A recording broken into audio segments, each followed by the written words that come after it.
Pesë dështime i la prapa e hyri për të shënuar edhe të gjashtin.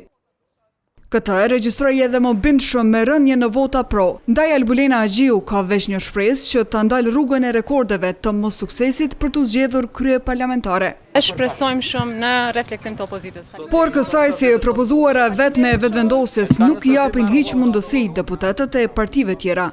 Ku vendi me insistimin për kandidaturën e një anshme është qëndruar tani me në një cirk. Është hera e 6 që zonja Agjiu mori kësaj radhe vetëm 54 vota dhe ata insistojnë në këtë kandidaturë. Madje llogarisin që mbledhjet 5 minutëshe tashmë janë shndruar në tallje, e se subjekti që doli i pari duhet t'i kuptoj 3 mesazhe. E para, demokracia funksionon me shumicë, jo me imponim. E dyta, institucionet janë të popullit, nuk janë të asnjë partie politike të veçantë. Dhe e treta, duhet ta kuptojnë gjithë që koha e sundimit një partijak dhe hemonizmit ka përfunduar.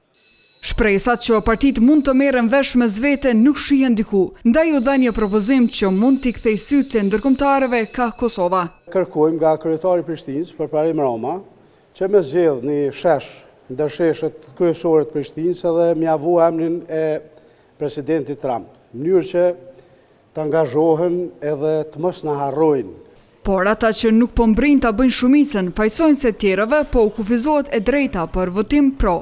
Deputet individual tashmë kanë shprehur vullnetin që dhe dëshirën e tyre që dalin nga kjo situatë, pra nga opozita po flas, që të votojnë për në mënyrë që të tejkalohet kjo blokadë, megjithatë janë qëndrimet politike të subjekteve të tyre, pra që nuk i lejojnë që të ndahen nga grupi parlamentar. Nëse kur qysh zbëhet puna që të kryet ky proces, një rrugë nuk përjashtohet as nga nisma. Nëse nuk ka zgjidhje, atëherë ka zgjidhje tjetër. Zgjidhjet tjetër janë zgjedhjet.